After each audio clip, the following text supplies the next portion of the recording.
पाकिस्तान ने ऑपरेशन बनियान अल मरसूस के दौरान वो कर दिखाया, जो सिर्फ अस्करी सलाहियत का नहीं बल्कि हिकमत अमली का कमाल भी था।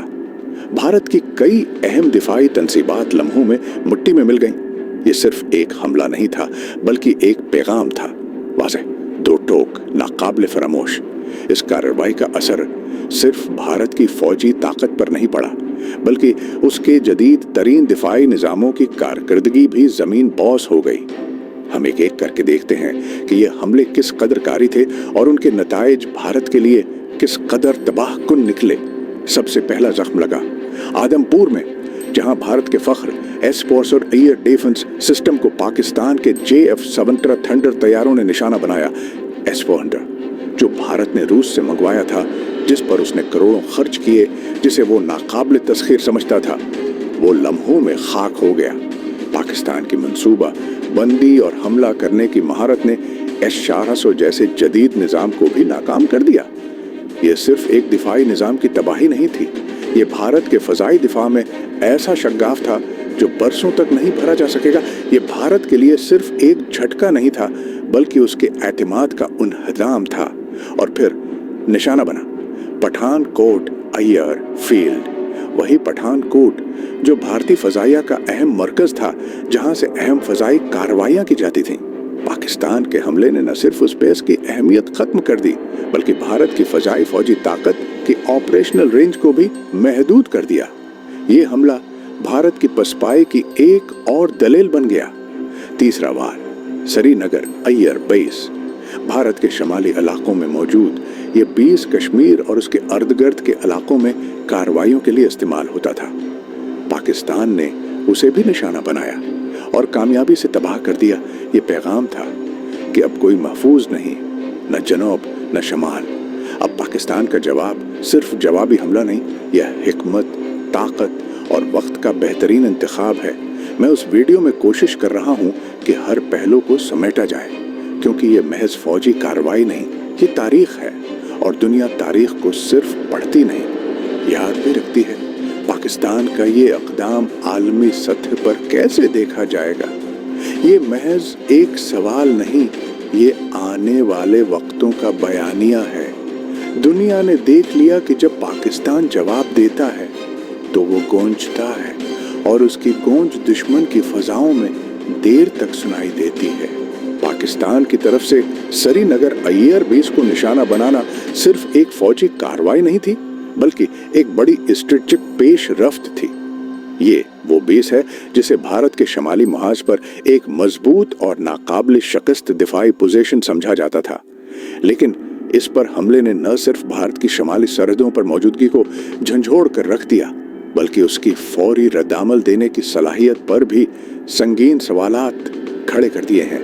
अब भारत के लिए हर लम्हा एक खदशा है और बात यहीं खत्म नहीं हुई। चौथा हदफ बना अनबाला अय्यर बेस, जो भारत की फ़ज़ाइया के सबसे मसरूफ़ और जदीद अड्डों में से एक है। ये वो मकाम था जहां जदीद जंगी तैयारे, ट्रेनिंग सिस्टम्स और फ़ज़ाई तैयारियों का दिल धड़कता था। लेकिन पाकिस्तान के महारत से किए गए हमले ने यहाँ की ऑपरेशनल तैयारियों को बुरी तरह मुतासिर किया। तैयारों की मरम्मत, टेक्निकल सहूलियात और फौरी एक्शन का सारा निज़ाम मफलूज होकर रह गया। ये एक ऐसा वार था जिसने भारत की फ़ज़ाई रेड की हड्डी पर कारी ज़रब लगाई। पांचवां बड़ा हमला राजस्थान बॉर्डर पर नस्ब भारतीय रेडार सिस्टम्स। ये वो सिस्टम्स थे जो दुश्मन की हर हरकत, हर इशारे, हर परवाज को महसूस करते थे। लेकिन पाकिस्तान ने अपने हदफ पर ऐसी कारी ज़रब लगाई कि भारत की वो आंखें ही बंद हो गईं जो उसे सरहदों पर देखने की ताकत देती थी। अब भारत को आने वाले खतरात की पेशगी खबर नहीं मिल रही और यही अंधापन है मैदानी जंग में शिकस्त का पहला कदम होता है। फैसला कुन बात यह है कि ये तमाम हमले सिर्फ कुछ इमारतों या मशीनों की तबाही नहीं है, ये भारत के पूरे दिफाई ढांचे पर हमले हैं। ये ज़रबें भारत के आत्माद, उसकी तैयारी, उसकी बर्तरी के ज़ैम पर पड़ी हैं। उनसे भारत के अंदर खौफ, गैर यकीनी और दबाव में इजाफा हुआ है। आलमी सतह पर भी अब ये सवाल उठने हैं लगे हैं कि एक एटमी ताकत रखने वाला मुल्क जिसे दुनिया एशिया का बड़ा खिलाड़ी समझती थी, वो इतना कमज़ोर कैसे निकल आया। क्या भारत की दिफाई सलाहियत सिर्फ दिखावे तक महदूद थी, या वो किसी मुनज़्ज़म, तकनीकी और दिलेर दुश्मन के सामने बेबस है? उन तमाम कार्रवाइयों के पीछे पाकिस्तान की सिर्फ जवाबी दिफा की हिकमत नहीं थी, बल्कि एक वाज़ेह, तवाना और बेबाक पैगाम था। ये पैगाम कि पाकिस्तान सिर्फ सरहद का मुहाफिज नहीं, बल्कि जारहियत का जवाब पूरी ताकत से देने वाला मुल्क है।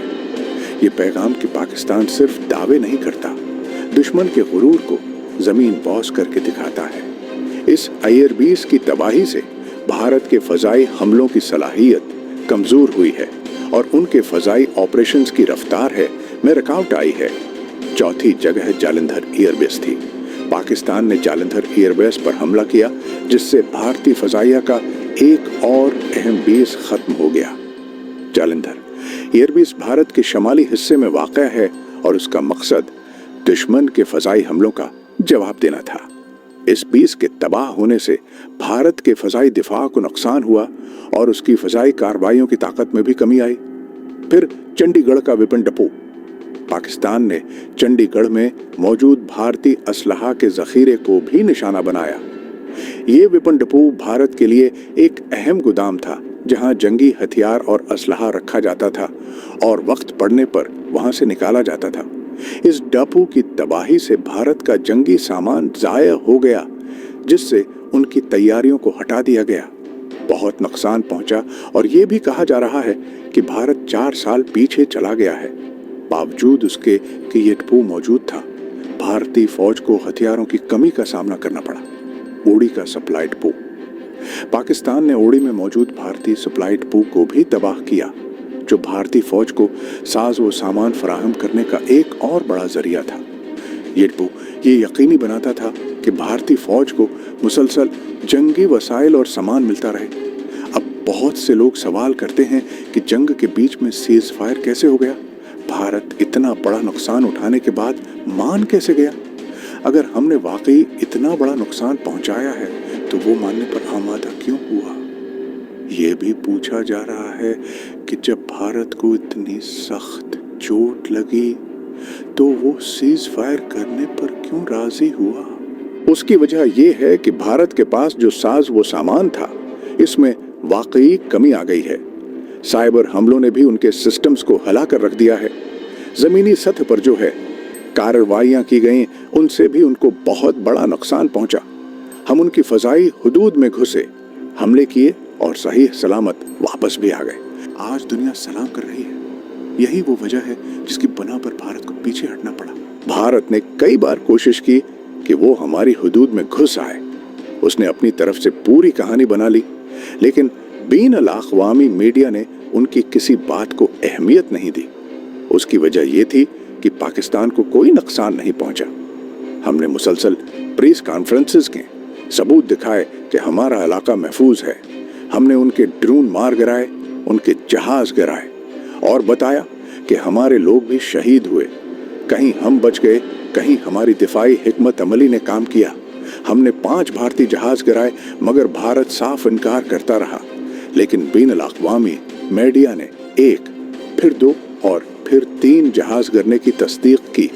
जैसे ही ये बात दुनिया में तस्लीम हुई, भारत की राफेल तैयारों की साख मुतासिर हुई और उनको शिकस्त हुई। फिर भारत ने कहना शुरू कर दिया कि पाकिस्तान का दिफाई निज़ाम नाकारा है। हमने उनकी हुदूद में कार्रवाई है कि और उनके सिस्टम को नुकसान पहुंचाया। लेकिन जब हमने जवाब दिया तो भारत का S-400 सिस्टम भी मुतासिर हुआ और हमारे ड्रोन्स दहली के ऊपर परवाज करते नजर आए। उनका पूरा बयानिया जो 2 दिन में बनाया गया था, वो जमीन बोस हो गया। फिर हमने उनके अहम मकामात को निशाना बनाया। शुरू में उनके 3 चैनल्स ने माना कि हमले हुए हैं, लेकिन बाद में वो ट्वीट्स भी डिलीट कर दी गई और खबरें भी हटा दी गई। फिर दुनिया के मीडिया ने कहा कि पाकिस्तान ने तारीख में पहली बार इतनी बड़ी तादाद में भारी हथियार इस्तेमाल किए और हमारे जंगी तैयारे भारत के अंदर जाकर कार्रवाई करके वापस भी आ गए। ये उनके लिए बहुत बड़ी शिकस्त थी। असल बौखलाहट भारत को तब हुई जब हमने साइबर हमला किया। हमने हर मुहाज पर उनको घेर के मारा।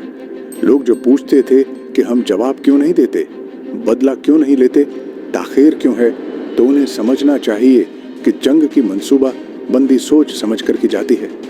अगर आप बगैर प्लानिंग के जल्दबाजी में फायरिंग शुरू कर दें और एक भी निशाना न लगे तो सिर्फ गोलियां जाया होंगी और लोग आपको नालायक कहेंगे। हमने मुकम्मल प्लानिंग के बाद सही वक्त और सही जगह पर वार किया। इसका नतीजा है ये निकला कि भारत को बीन अक़वामी सतह पर शर्मिंदगी का सामना करना पड़ा और बिलाखिर भारत जंग के बावजूद सीज फायर पर आमादा हो गया। एक और बात ये कि दुनिया में जितने भी जंगी जहाज या मिसाइल बनते हैं उनकी बड़ी तारीफ की जाती है, लेकिन जब जंग में उनकी हकीकत सामने आती है तो पता चलता है कि कौन असली है और कौन फेक। राफेल तैयारों का बड़ा शोर मचाया गया था, लेकिन जब वो 160 किलोमीटर दौर से निशाना बने तो दुनिया ने देखा कि चीनी टेक्नोलॉजी ने अपना लोहा मनवाया। स्टीलथ कोटिंग होने के बावजूद राफेल तैयारे गिर गए, जो एशियाई तरक्की की जीत थी। अब दुनिया बात करेगी PL-5 मिसाइल की, चीन की टेक्नोलॉजी की, और उसका बेहतरीन इस्तेमाल पाकिस्तान ने कैसे किया।